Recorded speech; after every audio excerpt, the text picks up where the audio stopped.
monsieur Guèye ñu ngi lay nuyu di la jaajëfal bu baax a baax a baax ñu bàyyi la nga présenté wu. Merci beaucoup man la Bassirou Gaye président du mouvement des bâtisseurs Booloo Tabax. tey ji sa zone la mouvement nawetaan rawatina li nga xam ne moom mooy zone 1A nekk fee ci Mbacké ñëw tuddee li nga xam ne moom mooy am marche parrain maanaam marche boobu noonu ban doy la def ci yow. bon en fait mbégte lañ ko dundee ci ñaari fànn bi ci jiitu mooy suma rakk bi nga xam ni c'est un ami un frère un collègue de service muy Aliou Sow li tax ma ni mbégte la mooy li tax mu xalaat ma ba ni ma dañ la bëgg a parrainer ci suñu zone bi ça veut dire que ni kon am na valeur yoo xam ne xool na ko ci man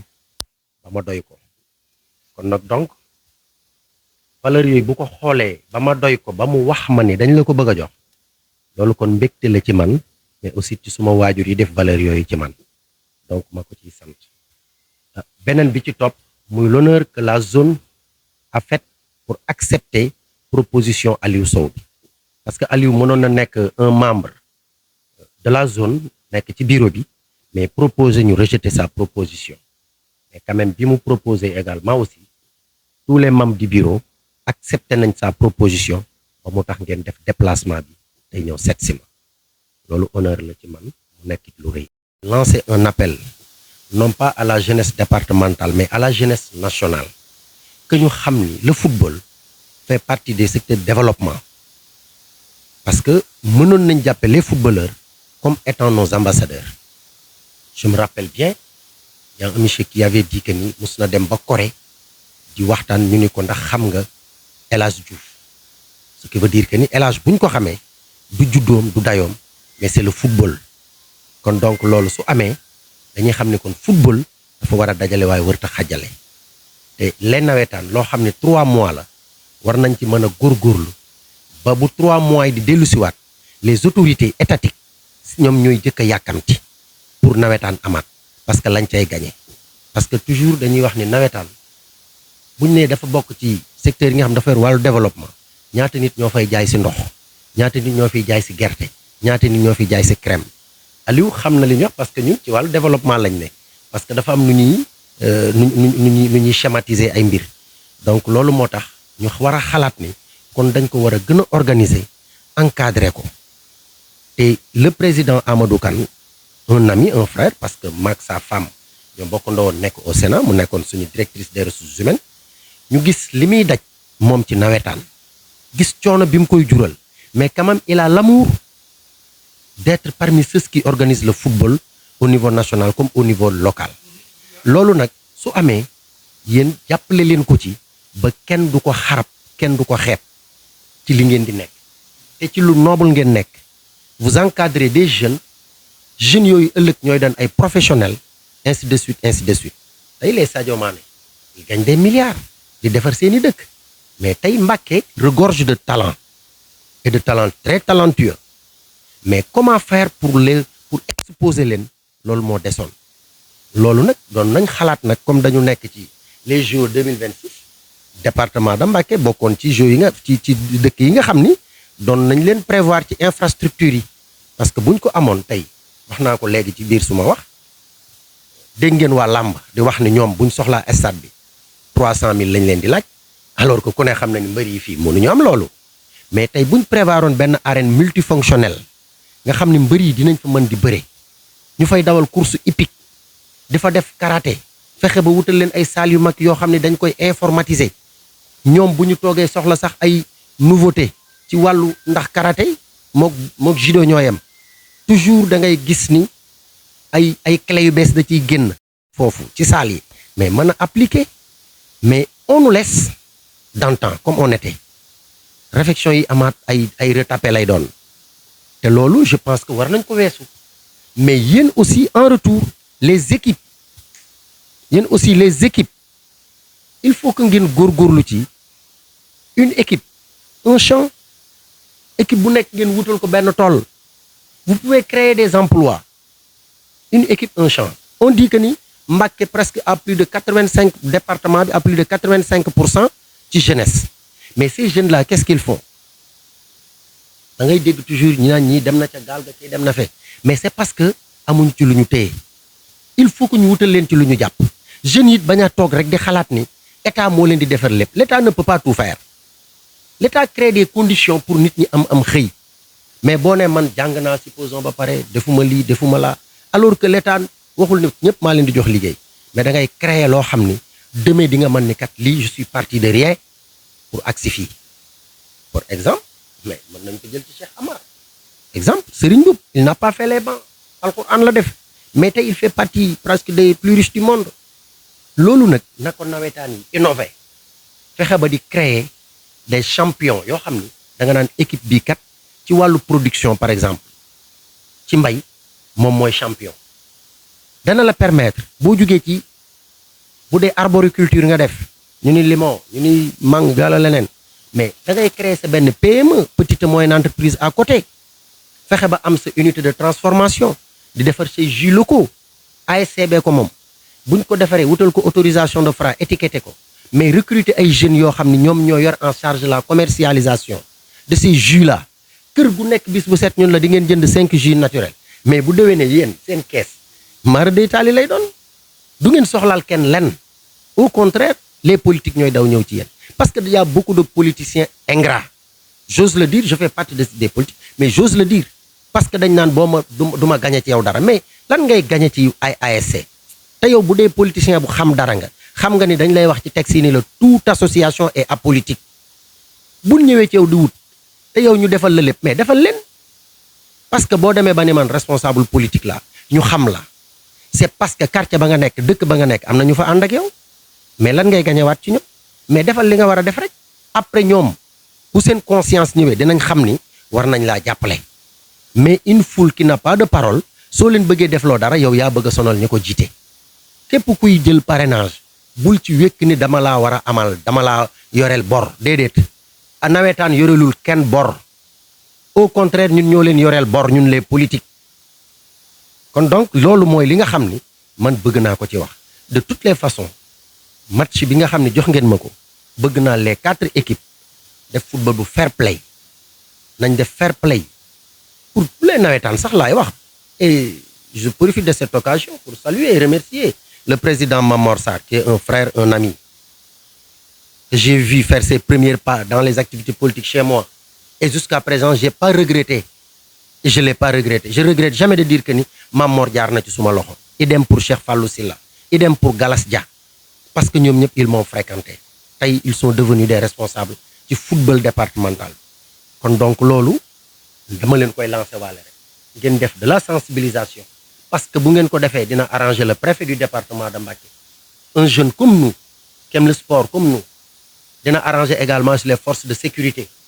parce que nit bu exposer boppam pour sa jëmm yow yaa koy dimbali te policiers yi gendarmes yi les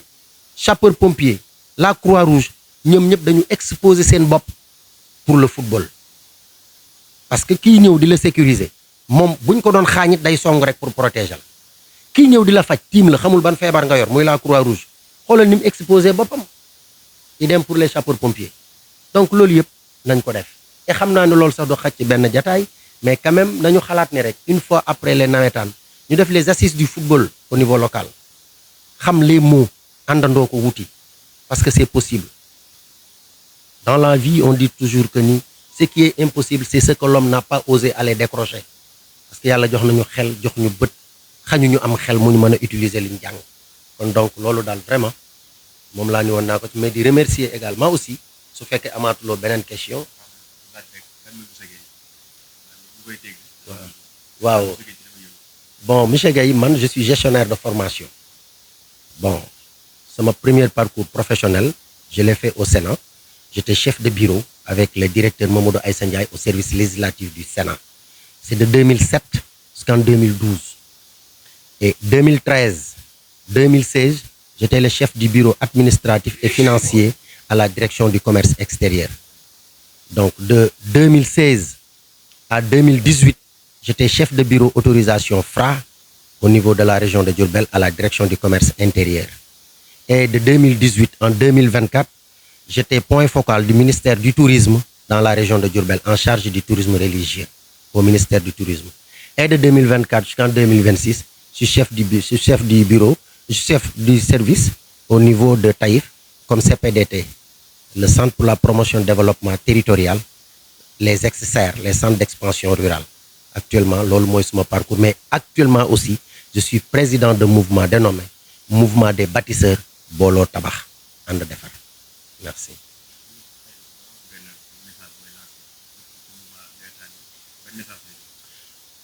Qu'on ne vous utilise pas pour des intérêts crypto-personnels. Le Sénégal n'a jamais connu de jeunesse casseur, ni de jeunesse insulteur. Le Sénégal a connu de jeunesse bâtisseur. Soyons des bâtisseurs. Qu'on ne nous utilise pas, qu'on ne nous enrôle pas à travers des plateaux, à travers les médias, pour dire que c'est moi, c'est moi. Le moi est haïssable. Personne ne peut faire. On agit en bloc. Mais je vois que les lutteurs, les ASC nawetaan et trucs, on les enrôle. La politique, c'est pas fait pour ça. Et am na leader yoo xam ni toujours dañuy utiliser immaturité jeunesse bi di def ci ñoom loo xam ni suba mais bu ñu taalee ñun suñu réew kan moo ko moom mais ñun ñoo ko moom. Bon nombre des politiques là yi koy def ils ont des doubles nationalités demee bi réew mi doon tàkk ñun mënuñu génn te dañu nekk ci département boo xam ne dañu jege Serigne Touba. Serigne Touba est né à Mbacké. Fi nga juddoo ak fi ñu la denc bu ko nit wormaalul kooku waruta sax a doon ak waruta kuñ ko jàppee jullit te dañoo war a jomb te ñun ñëpp ay murit lañ ñu ci ëpp bokk te ab murit dafa war a jomb murit waruta rus da ngay jomb ni man kat sama kilifa wala sama sëriñ jomb naa mu dégg ma ci lii loolu lépp murit di def mais saa boo jugee ñu nax la à travers de la communication di la dig ay defloo ay rêve d'éléphant blanc comme disait ça c'est pas important. Je lance donc un appel au nawetaan au niveau national parce que nous sommes des Sénégalais nañu xam ni nawetaan affaire fair play la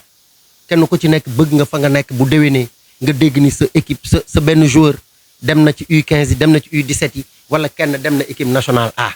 loolu nag mënul ànd ak de la violence su fi amee bañ dégg ko fiit ñi nga xam ñoo nekk Dakar duñ fi ñëw mais je lance un appel à Amadou Kane que mu xam ni Mbacké regorge de jeunes très talentueux des footballeurs organisés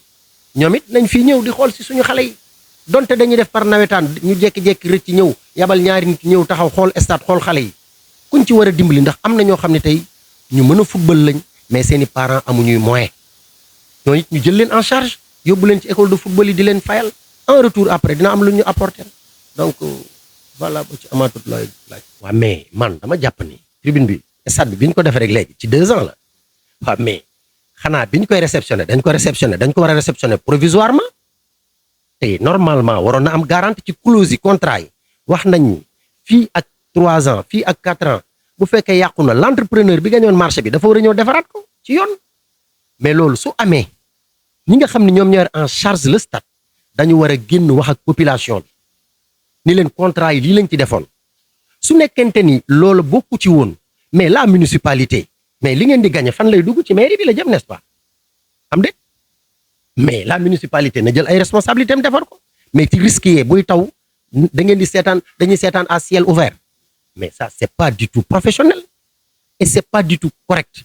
et ça ne reflète pas l'image du département de Mbacké premier département du Sénégal ñu ni benn stade lañ am stade ba toiture ba naaw na mais dégâts yi mu mënoon a def zingi mënoon na naaw rey nit tout pouvait arriver mais alhamdulilah Dieu merci kon li ci des mooy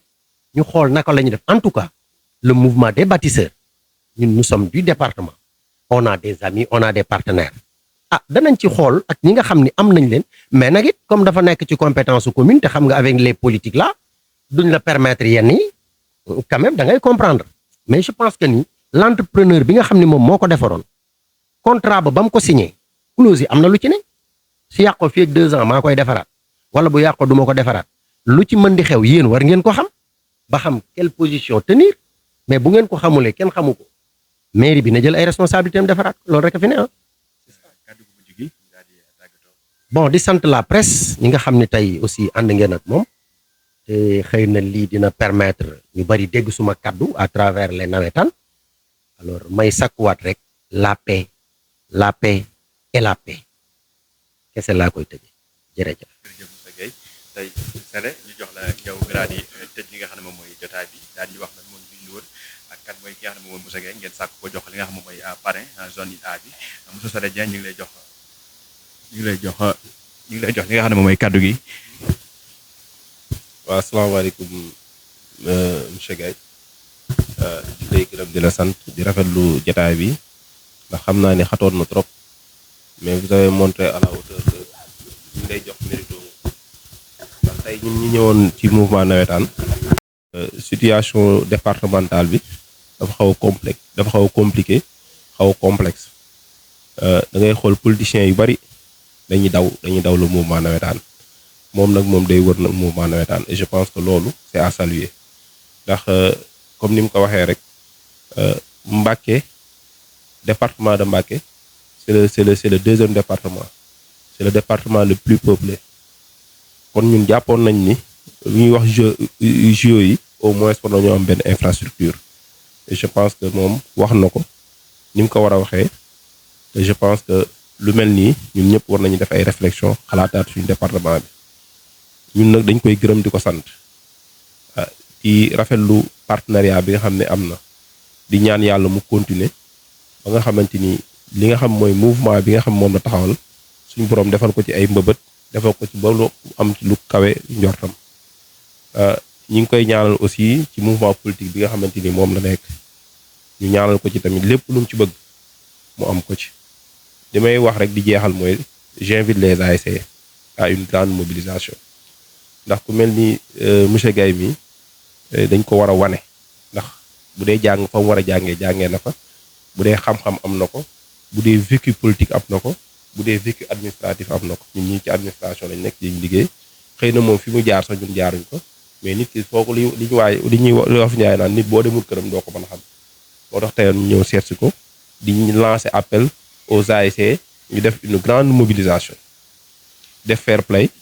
ñu fubal ci match yi nga xamante ni ay derby la ñu fubal ko ci jàmm ñibbi ci jàmm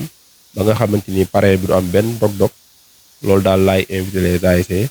di remercier aussi la presse di remercier aussi madame Gaye parce que gis nañ taxawaay bi gis nañ teraanga yi gis nañ lépp ndax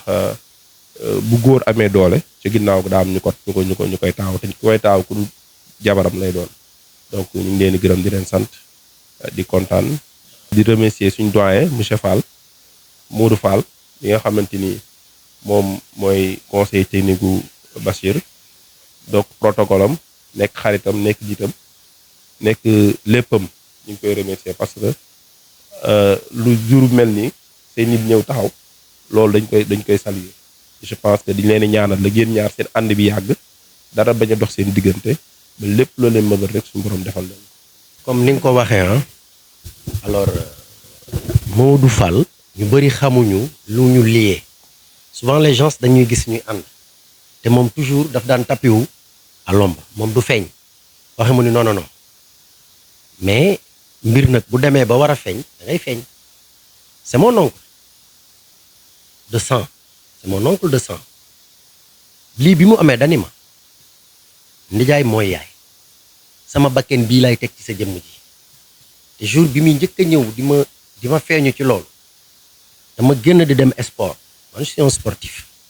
dimanche ay côté 11h mu gaare otoom ubbi porte bi ni ma duggal bon comme man aussi bañkat laa ma ne ko fu ma jëm parce que on se connaissait nii comme ça quoi dinañ fréquenter mais pas que ni xamoon na fekk madame mais daana ma wax naan ma sa yaay amoon na ay mbokk tali bu bees daanaa fa ànd ak ñoom mais xamatuma ko ñu koy wax ba jour bi mu ñëwee moom gaare fii ubbi wax ma ne ko non mu ne ma yéegal ma ne ko non du ma yéeg tam man ba may dem damay xam fi ma jëm damay dem ni sport mun ma daam foo may gunge ma ne ko waaw wax ma lool ñu ànd dem mu am fu mu may yóbbu bi mu yóbboo làmb alalam wax ci man def ci man ci laa ñëw fekk kii mu ngi nekkoon en voyage nekku fi woon ma woo ko ñu échanger ci ma jox ko ñu wax bon mu ne ko deret day xeeñ man yàgg naa ko wax ce qui veut dire que ni kon loolu yàgg na te bi loolu dem c'était en 2020 la affaire boobu feeñ 2020 ba léegi ñu ngi ci 2026 chaque jour que jëfee buñ gisantewul danañ déggante ñaari yoon téléphone mouvement bi tey moo ñëw ni ma maay ne ci kanam maay ne ci sa kanam maay ne ci sa ginnaaw keroog jour biñ koy taxawal ñàkk na ci alalam madame ñàkk ci alalam samay partenaire ku ci mel ni Njaga Njaay Assane Diaw Baara Njaay waa Xaadim Rassoul voyage waa Touba aviation tourisme ñoom ñëpp ku ci nekk dugal na ci wërsëgam ba mat ak un petit frère qui s'appelle Modou Badiane moom it xayra la dëkk doomu Bun Badiane certainement xam ngeen ko son fils keroog ñoom ñëpp fii lañ yendu ak man maa ngi koy wax Sow ni ko man xaw ma woon ni chef d'entreprise yi toll naa leen fii xaw ma ko woon mais keroog presque man mën naa ni la ma ca def du dara mais lépp nit ñee ko def et c'était pas évident ci kuy def politique ak fi jamono ji toll c'était pas évident aussi que la masse qui était venue une base politique qui m'est fidèle parce que yombul Ousmane Sonko di dugg ci département nit osé organiser mais moi j'ai osé organiser parce que c'est lui qui est venu dans mon département il m'a retrouvé dans mon département su fekkoonte nag dafi ñëw man ma ragal bëgg moom mu ëpp ma fi cëslaay à quoi ça sert de faire de la politique moi je ne recule jamais et quand je prends une décision j'y vais jusqu'au bout quoi qu'il adviendra j'y vais jusqu'au bout parce que c'est ma logique c'est ma philosophie et j'ai été à l'école de Ablaye Wade je ne dois pas avoir peur il a été opposant pendant 26 ans 12 ans de pouvoir il a tout fait pour le Sénégal donc de quoi avoir peur di nit bis bi ngay dund ak bi ngay dee la ko yàlla tudd ak li ngay am kon donc loolu jarul ragal te ñun duñu dellu ginnaaw li ñu gëm mooy le Sénégal mais avant le Sénégal c'est notre département parce que bu ñu taxawalul suñu département waxal ko dëkk bu ñu waxal dañoo ñàkk jom ñun parce que suñu département bi ngeen dugg see lu ngeen ma njëkk a wax fii bari na ndox ni ñu baree ndoxum taw ni lañ amee problème ndoxu naan mënoo am problème ndoxu mbënd ba pare di am problème ndoxu naan mais on devait réfléchir comment réexploiter waat cette eau là pour jariñoo ko moo tax ma dugal la leen ci biir wax ji les PME dafa am fu ma ko crochet après bu ñu demee ba toll ci bu ñuy taxawal après le magal dinañ leen invité bu ñuy ubbi suñu permanence parce que on a une permanence maintenant à Mbacké parce que le mouvement là dafa am lu ko tax a jug Aliou xam na ci dara dafa am lu ko tax a jug c'est pas comme les mouvements yi ñu daan jël fi jekki-jekki rek rugu waay jaay leen non non non dafa am lu ñu teg bët loolu ñu teg bët nag j'ai dit tout à l'heure que ni rien n'est impossible dans la vie nañ dem weeten si jërëjëf def ñu ngi lay nuyu soxna si yow mi nga xam ne moom lañu fekk si fii nga nekk soxna ki nga xam ne moom mooy Moussa Gueye sa kàddu gu njëkk. waa asalaamaaleykum d'après bu ma leen nuyoo yéen ñëpp kenn ku nekk ci turam ak santam waaw Bas waaw man maay première dame. ñu tuddee ko li nga xam ne moom mooy maanaam marché du parrain fee ca Mbacké maanaam loolu lan la def maanaam nan nga ko dundee. waa rafetlu ko rek xam ne yéen it kenn amul seen fay ndax li ngeen romb ci buntu kër bari na.